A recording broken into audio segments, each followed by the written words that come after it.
శ్రీ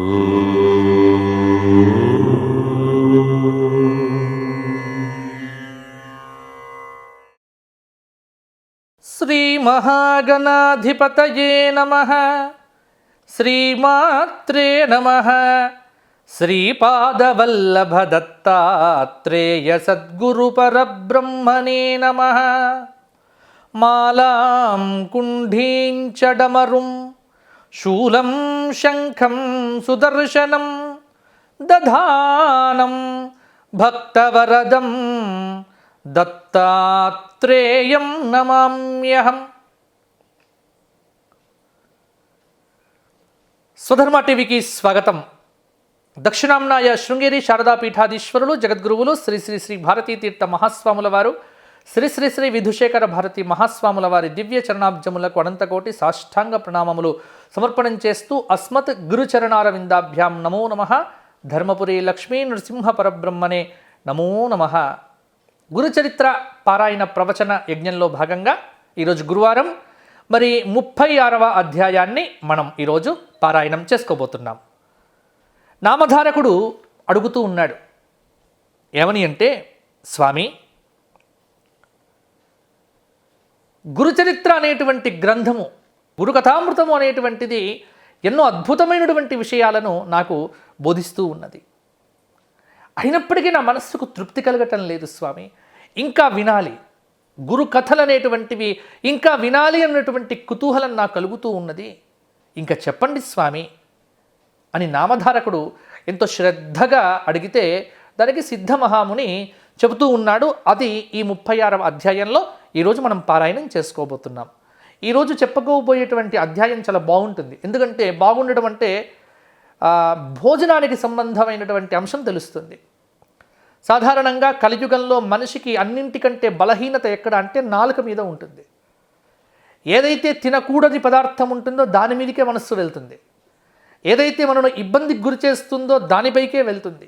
ఇగో ఇది కలియుగం యొక్క మహిమ. దీన్ని ఎలా దాటాలి, దీన్ని ఎలా జయించాలి అన్నటువంటి విషయాన్ని ఈ గురుచరిత్రలో ఈ 36వ అధ్యాయంలో చెప్తున్నారు. అందుకే ఈ 36వ అధ్యాయం పారాయణం చేసేటువంటి వారికి బలహీనతలు దూరం అవుతాయి. అంటే శ్రద్ధగా దత్తాత్రేయుని నమ్మినటువంటి వారికి తప్పకుండా సత్ఫలితాలు కలుగుతాయి. అందుకే ఇక్కడ చెప్తున్నారు, నాయన ఒక మంచి విషయం చెప్తున్నాను విను అని. గానగాపురంలోనే ఒక వైదిక ద్విజుడు అంటే వేద మార్గంలో ఉండేటువంటి ఒక బ్రాహ్మణుడు ఉండేవాడు. మంచి కర్మ మార్గ నిష్ఠుడు.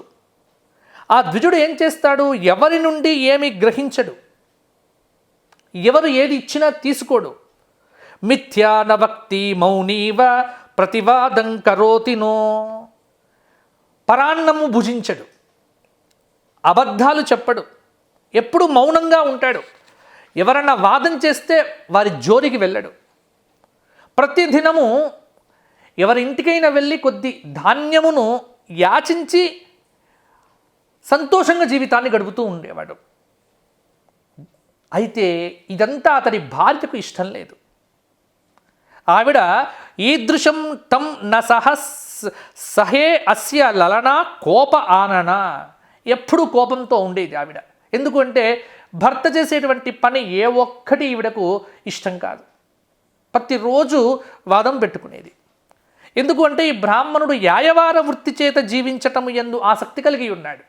అలా ఉండకూడదు అన్నటువంటిది ఇది సాధారణంగా చాలామంది బ్రాహ్మణ కుటుంబాల్లో జరిగేటువంటి అంశమే. గురుచరిత్రలో మనకు 36వ అధ్యాయంలో చూపిస్తున్నాడు. అయితే బ్రాహ్మణ కుటుంబాల్లో కాదండి, అన్ని వర్ణముల యందు కూడా ఇది కనిపిస్తూ ఉంటుంది. అయితే బ్రాహ్మణ ధర్మంలో కాస్త ఆచారాలు వ్యవహారాలు అధికంగా ఉంటాయి కాబట్టి ఆ కథ ఇక్కడ మనకు చెబుతూ ఉన్నాడు. ఇక్కడ వారి గ్రామంలోనే మంచి బ్రాహ్మణ భోజనాలు విపరీతంగా జరుగుతూ ఉండేవి. సంతర్పణలు, ప్రతిరోజు సంతర్పణకు వెళ్ళటం, బ్రాహ్మణులు ముష్టాన్నము తినటం రావటం. మంచి బ్రాహ్మణో భోజన ప్రియ అని మంచి భోజనం ఇష్టం కదా. ప్రతిరోజు భోజనాలు చేయటం బ్రాహ్మణులంతా. ఇవన్నీ ఈవిడ చూస్తూ ఉండేది. ఈ బ్రాహ్మణుడు ఎక్కడికి పోడు, భార్యను పంపించడు. మిగతా పక్కింటి వారు ఈ ఇంటి వారు వచ్చేసేసి ఇవాళ ఎంత బ్రహ్మాండమైన భోజనం తిన్నాము అని చెప్పేసరికి ఈవిడకు కోపం వచ్చేది. ఆవిడ ఏమనుకున్నదో చూడండి ఒకసారి. పూర్వజన్మలో నేను ఏం ఆచరించానో, ఏ పాపాన్ని చేశానో ఇట్టి హీనుడైనటువంటి భర్త దొరికాడు అని అనుకున్నదట. ఇట్టి ఆచారపరుడైనటువంటి బ్రాహ్మణుడు నాకు భర్తగా దొరికాడే, ఎల్లప్పుడూ దరిద్రమే తప్పే ఉంది ఇంట్లో.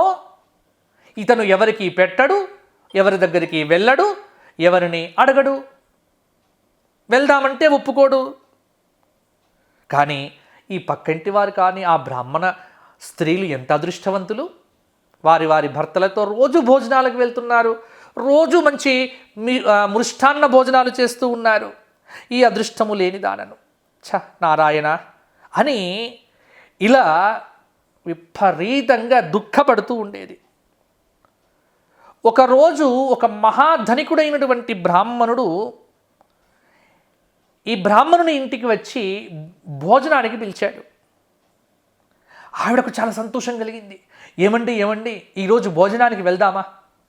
వారే వచ్చి పిలుస్తున్నారు కదా, ఈ ఒక్కరోజైనా మంచి భోజనం చేద్దాము, హాయిగా తిందాము, షడ్రసోపేతమైన భోజనం చేద్దాము అనగానే ఆవిడతో చెప్పాడు, అమ్మ నీవు వెళ్ళు, నేను రాను, నేను ఇక్కడే ఉంటా, నేను పరాన్నము భోజనం చెయ్యను అని. అప్పుడు ఆవిడ కోపం వచ్చి, నా భర్త రాడులేండి, నేను ఒక్కదాన్నే వస్తాను అని చెప్పింది.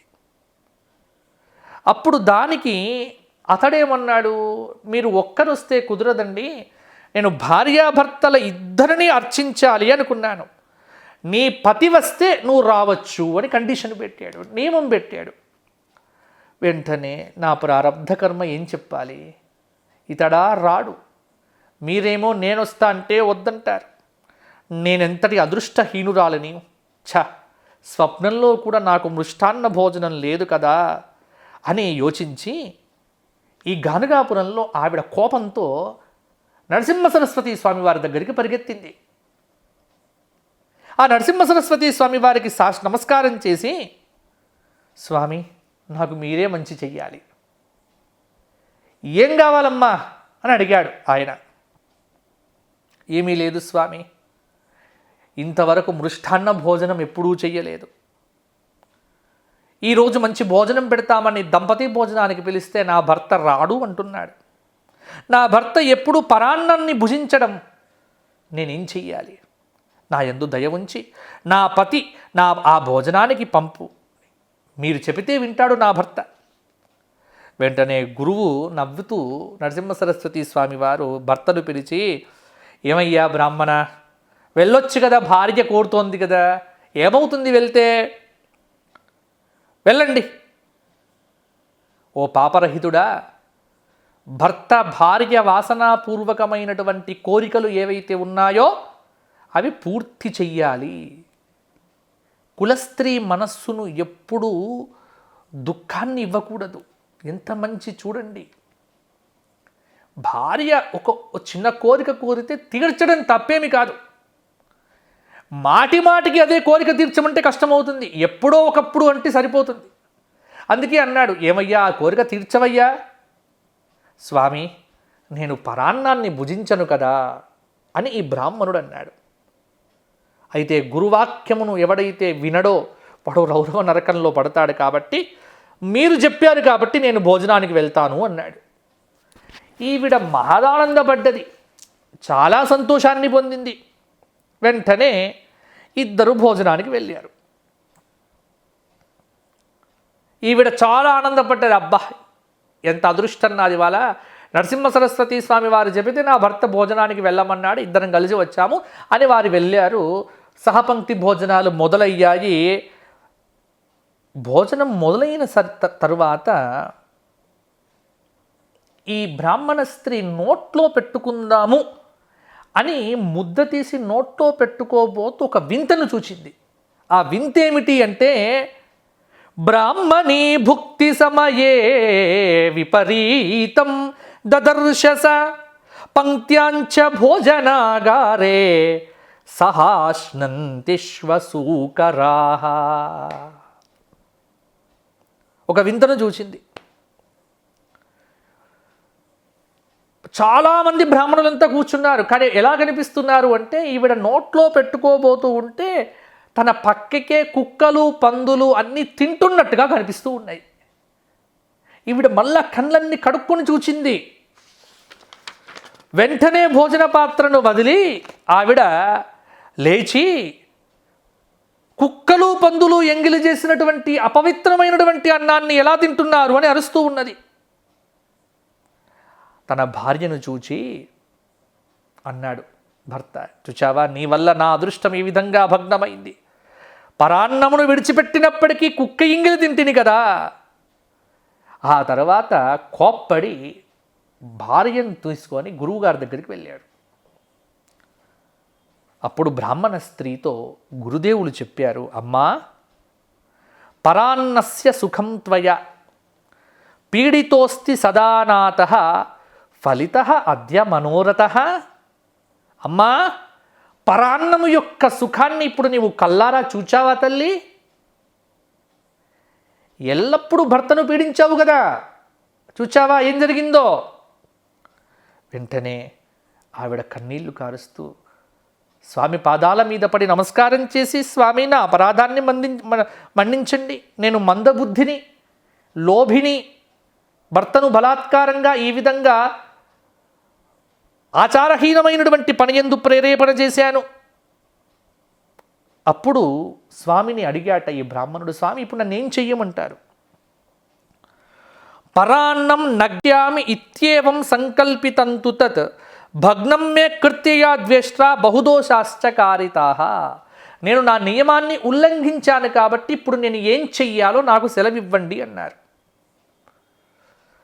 నాయనా, నీవు దుఃఖపడకు, పరాన్నమును ఎప్పుడు తినను అని చేసుకున్నటువంటి నీ సంకల్పము సత్యము, భగ్నము కాలేదు. ఇంకొక మాట చెబుతున్నాను విను. ఇక్కడే ఆ బ్రాహ్మణుడు అన్నాడు, స్వామి, కస్మాద్ అన్నం గృహీతవ్యం దోషాః కుత్ర భవంతి చ కస్య ద్వారం న గంతవ్యం స్వామిన్ కథయ విస్తరాత్. చాలా మంచి విషయాలండి ఇవంతా, ధర్మశాస్త్రమే. ఎవరింట్లో భోజనం చెయ్యాలి, ఎవరింట్లో భోజనము చెయ్యకూడదు ఇక్కడ చెబుతున్నారు. ఎవరింట్లో భోజనం చెయ్యాలి అంటే పండితులు, వైదిక ఆచారం కలిగినటువంటి వారు, మాతులస్య మేనమామ, శ్వశురః తనకు అమ్మాయినిచ్చినటువంటి మామ ఇంట్లో, సాధోశ్చ సత్పురుషుల ఇంట్లో, సోదరానాం గృహేపి చ సోదరుల ఇంట్లో భోజనం చెయ్యవచ్చు. ఎప్పుడు సందేహపడాల్సిన పనిలే. ఇప్పుడు అర్థమైంది కదా భోజనం ఎవరింట్లో చెయ్యాలి అంటే వైదికాచారం ఉన్న ఇంట్లో భోజనం చేయవచ్చు. భార్య తండ్రి ఇంట్లో అంటే మామగారి ఇంట్లో చేయొచ్చు, మేనమామల ఇంట్లో చేయొచ్చు. ఒకవేళ అక్కడ కర్మలోపం జరిగినట్టుగా కనుక ఇతడు గ్రహిస్తే వెంటనే సహస్ర గాయత్రి జపం చేస్తే ఆ దోషం పోతుంది. ఇక ఎవరింట్లో తినకూడదు అంటున్నావా? చెబుతున్నాను విను. తల్లిదండ్రుల చేత సేవ చేయించుకునేటువంటి వారి ఇంట్లో తినకూడదు. భార్యను ఎప్పుడు బాధ పెట్టేవాడింట్లో భోజనం చెయ్యకూడదు. ఎప్పుడు శస్త్రముతో జీవించేటువంటి వాడు అంటే కత్తులతో కసాయి పని చేసేటువంటి వాడు, మాంసం అమ్మేటువంటి వాడింట్లో భోజనం చేయకూడదు. అలాగే సంధ్యావందనం చేయని వాడింట్లో భోజనం పనికిరాదు. అలాగే అమ్మకం జరిగేటువంటి చోట భోజనం పనికిరాదు. ఇప్పుడు ప్రాచీన సంస్కృత సాహిత్యంలో హోటల్ అన్న పదానికి సరి అయినటువంటి పదం లేదు. ఎందుకు అంటే ప్రాచీన కాలంలో అన్నాన్ని అమ్ముకోవడం దోషం, అన్నం అమ్మితే మహాపాపం అన్నారు. ఇప్పుడు వర్తమాన కాలంలో అన్నం అమ్మటమే పెద్ద వ్యాపారం.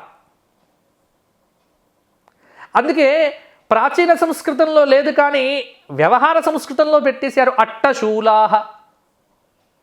ఎక్కడైతే అన్నాన్ని అమ్ముకుంటూ ఉండే హోటల్కు పదమేమిటి సంస్కృతంలో? అట్టశూల అంటే హోటల్. అన్నం అమ్మేటువంటి చోట తినడం మహాపాపం. అలాగే బంగారు పని చేసేటువంటి వారింట్లో భోజనం చేయటం మంచిది కాదు. అంటే ఇక్కడ ఎవరికి మంచిది కాదు? అందరికీ కాదండి. ఇది చాలా జాగ్రత్తగా వినండి. వారి వారి వంశముల్లో వారు చేసేటువంటి వృత్తుల్లో ఉన్నటువంటి వారికి ఇబ్బంది లేదు. వైదిక బ్రాహ్మణుడికి చెబుతున్నటువంటి ఆచారం ఇది, గుర్తుపెట్టుకోండి. అందరికీ కాదు. వైదికమైనటువంటి స్వానుష్ఠానములో ఉన్నటువంటి వ్యక్తికి చెబుతున్నటువంటి విషయం ఇది. కాబట్టి మమ్మల్ని ఏదో చేశాడు, మమ్మల్ని ఏదో అన్నాడు అని ఎవరిది కాదు. ఎవరి వృత్తి వారికి చాలా గౌరవం. బ్రాహ్మణుడికి బ్రాహ్మణ వృత్తి, మిగతా వారికి మిగతా వృత్తులు దైవంతో సమానము. కానీ ఆచారంగా పెట్టుకున్నటువంటి వ్యక్తికి చెబుతున్నటువంటి ధర్మములు కాబట్టి ఇది అందరూ పాటించే ధర్మములు కాదు. ఎవరికి చెబుతున్నారో వారు మాత్రమే పాటించదగినటువంటివి. ఈ విషయం మీరు స్పష్టంగా తెలుసుకోండి. అంతేకాని ఈ గ్రంథంలో ఇలా చెప్పారు, ఇలా అవమానం చేశారు అని ఎవరూ బాధపడవలసిన పని లేదు. ఎవరి వృత్తి వాళ్ళకు చాలా గొప్పది. అలాగే జూదము ఆడేటువంటి వానింట్లో భోజనం చేయకూడదు. సంధ్యావందనం చేయని వానింట్లో, తద్దినాలు పెట్టినటువంటి వానింట్లో భోజనం ఎప్పుడు కూడా చేయకూడదు. గోవులను విప్రులను బాధపెట్టే వారింట్లో భోజనం చేయకూడదు. విధి నిషేధం లేక అన్ని చోట్ల తినేవాడి దగ్గర తినకూడదు. అలాగే ఎక్కడైతే అవమానం జరుగుతుందో అక్కడ భోజనం చేయకూడదు. ఆశ్రమ ధర్మాలను పాటించినటువంటి వ్యక్తుల దగ్గర భోజనం చేయకూడదు. అలాగే ఏనుగులను గుర్రాలను అవమానం చేసేటువంటి వాడింట్లో భోజనం చేయకూడదు. ఇలా చాలా విశేషమైనటువంటి ధర్మాలు చెప్పారు. అలాగే ఇక్కడ ఆచారకాండ. ఏది ఆచారము అంటే ఎన్ని విషయాలు ఇక్కడ మనకు చెబుతూ ఉన్నారో చూడండి. బ్రాహ్మణుడు ఆచమానం ఎలా చెయ్యాలి? ఇది ఎంత ఆచారం అండి. అసలు ఉదయం నుండి లేచిన తరువాత పడుకునే వరకు బ్రాహ్మణుడు ఏం చెయ్యాలో గురుచరిత్రలో ఈ అధ్యాయం మీరు చదివితే మీకు తెలుస్తుంది. ఈ 36వ అధ్యాయం మీరు చదివితే గనక మీకు అవగతం అయిపోతూ ఉంటుంది. ఎన్ని గంటలకు నిద్రలేవ్వాలి? బ్రాహ్మే ముహూర్తే ఉత్థాయ. బ్రాహ్మీ ముహూర్తం అంటే 4 గంటలకు, 4 నుంచి 4:30 మధ్యలో నిద్రలేవ్వాలి. పొద్దున్నే లేచి ఎవరిని స్మరించాలి? గోవును స్మరించాలి. సనక సనందన సనత్కుమారాది మహర్షులను స్మరించాలి. యోగులను స్మరించాలి. పితృదేవతలకు నమస్కారాదులు చెయ్యాలి. పడక నుండి దిగిన తర్వాత భూమాతకు వందనం చెయ్యాలి. స్నానానికి ముందు ఆచమానం చెయ్యాలి, స్నానానికి తర్వాత ఆచమానం చెయ్యాలి. భోజనమునకు ముందు చెయ్యాలి, అంత్యమున చెయ్యాలి, తుమ్మినప్పుడు చెయ్యాలి. ఏదైనా తుమ్ము వచ్చినప్పుడో లేకపోతే ఆవలింత వచ్చినప్పుడో బ్రాహ్మణుడు ఏం చెయ్యాలి? ఈ చెవును ముట్టుకోవాలి. కుడి చెవును కనుక ముట్టుకుంటే సప్తదేవా యతస్తత్ర తత్స్పర్శాద్ ఆచమో భవేత్ అని చెప్పారు. కుడి చెవులో మహర్షులు గోవు ఉంటుందట, పవిత్రంగా ఉంటుంది, గంగ ఉంటుంది అంటారు. అందుకే కుడి చెవును ముట్టుకుంటే ఈ దోషాలు తొలగిపోతాయి అన్నారు. మూత్రోత్సర్జనం అయిన తరువాత ఆచమానం చెయ్యాలి. భోజనం అయిన తరువాత కూడా ఆచమానం చెయ్యాలండి. అలాగే ఉపవీతాన్ని ఎలా వేసుకోవాలి? యజ్ఞోపవీతాన్ని ఇక్కడ కూడా మనకు చూపించారు. అలాగే శౌచం ఎలా చెయ్యాలి, స్నానం ఎలా చెయ్యాలి, మట్టితో స్నానం చెయ్యాలి, ఆ విధానం చెప్పారు. ఆ తర్వాత సంధ్యావందనం ఎలా చెయ్యాలి, సంధ్యావందన విధానం అంతా కూడా ఇక్కడ మనకు చూపించారు. అలాగే శ్రాద్ధాదుల యందు ఎటువంటి వస్త్రాలు కట్టుకోవాలి, బ్రాహ్మణుడికి ఎప్పుడు కూడా ఏ వస్త్రము మంచిది? ఇక్కడ గురుచరిత్రలో చెబుతున్నారు, శ్వేత వస్త్రం బ్రాహ్మణస్య ముఖ్యం ప్రావరణంచవ పరిధానోత్తరం భస్మధారయేన్ మంత్రపూర్వకం. బ్రాహ్మణుడికి తెలుపు వస్త్రము చాలా మంచిది. ఎప్పుడు కూడా ధవల వస్త్రం చాలా మంచిది. పైన ఖచ్చితంగా ఉత్తరీయం ఉండాలి. అలాగే భస్మమును తప్పకుండా పెట్టుకోవాలి. భస్మ విధానం ఏమిటి అనేటువంటిది కూడా ఇక్కడ చూపించారు. అలాగే శ్రాద్ధాదులు ఎలా పెట్టాలి, జపం ఎలా చెయ్యాలి, జప విధానం ఏమిటి, ఈ విషయాలన్నీ కూడా ఇక్కడ మనకు చూపించారు. ప్రాతకాల సంధ్యావందనం, మాధ్యాహ్నిక సంధ్యావందనం, సాయంకాల సంధ్యావందనం, ఈ విధానం అంతా కూడా మనకు చూపిస్తున్నారు. అలాగే తర్పణాలు విడిచేటప్పుడు ఎలా ఉంచాలి, యజ్ఞోపవీత ధారణ మొదలైన విషయములు కూడా ఇక్కడ చూపించారు. బ్రాహ్మణుడు దేవరుణం తీర్చుకోవటానికి దేవతలకు ఋషి రుణము, ఋషి తర్పణము, పితృతర్పణాదులు ఇవన్నీ కూడా తప్పకుండా చెయ్యాలి. అలాగే ఆ తిలలతో చేసే తర్పణాలు ఏమిటి, తిలలు లేకుండా చేసేటువంటి ప్రతిరోజు తర్పణం ఏమిటి, అలాగే ఇంకొకటి ఏమిటి అంటే దీపావళి నాడు యమధర్మరాజుకు తిలతర్పణం కూడా చెయ్యాలి. ఇది మర్చిపోవద్దందరూ కూడా.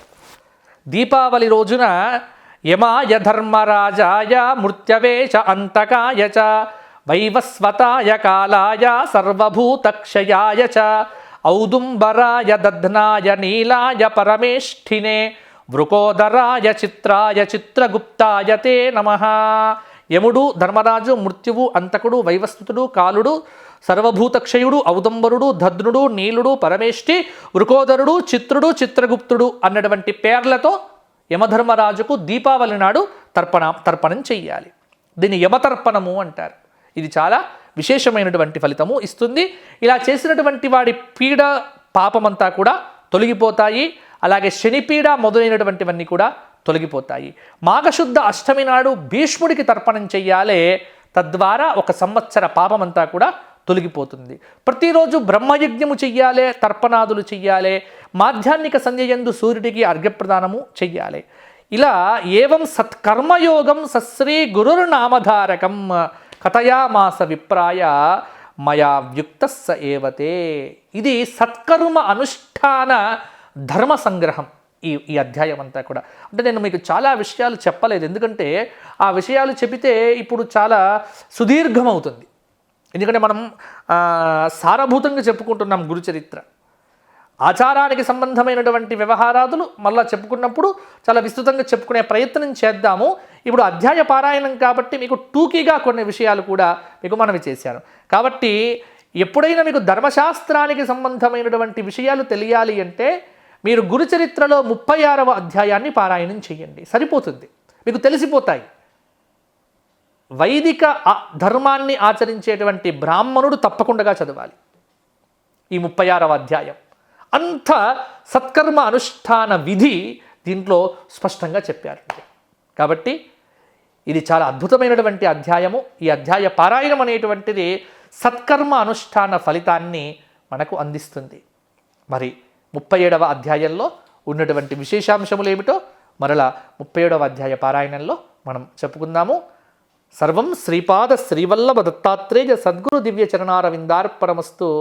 దిగంబరా దిగంబర శ్రీపాదవల్లభ దిగంబర అవధూత చింతనం శ్రీ గురుదేవ దత్త.